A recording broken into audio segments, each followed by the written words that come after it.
Bienvenue, Madame, Monsieur, bonjour. Le programme de réparation, de réhabilitation et de maintenance de 21 000 pompes villageoises démarre aujourd'hui en Côte d'Ivoire. Le Premier ministre Amadou Gon Coulibaly va lancer les travaux lors d'une cérémonie dans le village de Etoubeti, dans la région sud du pays. Opération de réparation, de réhabilitation et de maintenance estimée à 15 milliards de francs CFA. Objectif, garantir la fourniture d'eau potable en milieu rural.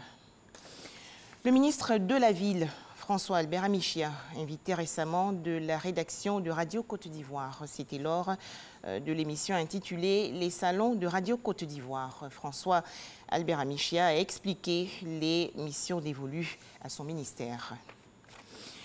Les députés membres du comité interparlementaire de l'Union économique et monétaire ouest-africaine se sont réunis récemment à Abidjan. Ces parlementaires ont réfléchi sur leur rôle dans la lutte contre le terrorisme en Afrique de l'Ouest. Après 4 jours de travaux, les députés du CIP UEMOA se sont engagés à mutualiser leurs efforts pour mettre fin à ce fléau. Les précisions de Moussa Kounaté. Les parlementaires de l'espace monétaire ouest-africain s'engagent dans la lutte contre le terrorisme. Le sujet était au cœur des débats à la 27e session extraordinaire du comité interparlementaire de l'UEMOA, Union économique monétaire ouest-africain, à Abidjan. À la fin des échanges, les députés de l'institution parlementaire sous-régionale ont fait des recommandations. Sur le plan législatif, il y a beaucoup de dispositions qui sont déjà prises pour encadrer un peu tout ce qui est phénomène lié au terrorisme. Mais je pense qu'il faut aussi le renforcer. Nous avons aussi recommandé à nos États de renforcer la gouvernance au niveau de l'administration sécuritaire. Parce que, si vous remarquez, depuis 4-5 ans, au niveau de nos États, tous les budgets liés à la sécurité ont été multipliés presque par 2.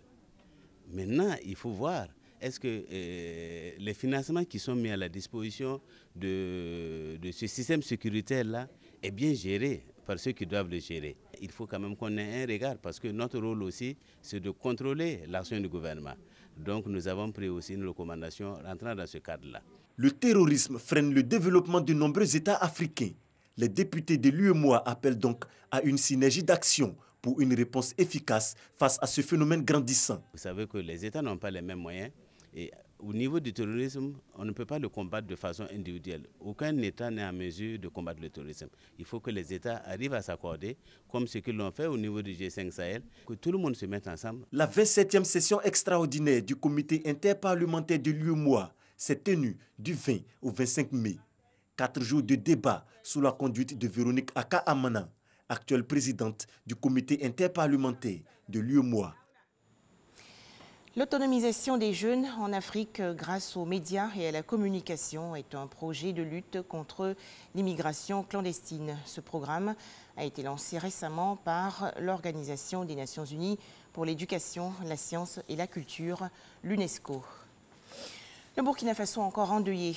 4 personnes ont été tuées hier et 2 gravement blessées dans l'attaque d'une église catholique située dans le village de Toulfé, dans la région nord du pays.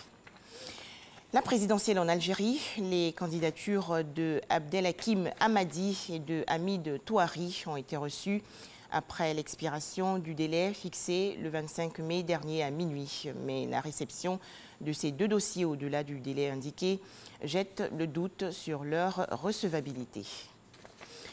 Plus de 10 millions d'électeurs sont appelés aux urnes aujourd'hui à Madagascar pour élire leurs députés. 810 candidats se présentent à cette élection législative pour tenter de remporter l'un des 151 sièges de l'Assemblée nationale. Enfin, une rencontre pour résoudre la crise au Venezuela. Des délégués du président Nicolás Maduro et ceux de son rival Juan Guaidó vont se rencontrer pour la première fois en tête-à-tête la semaine prochaine à Oslo dans le cadre de la médiation norvégienne, annonce faite par l'opposition norvégienne. Merci de nous avoir suivis.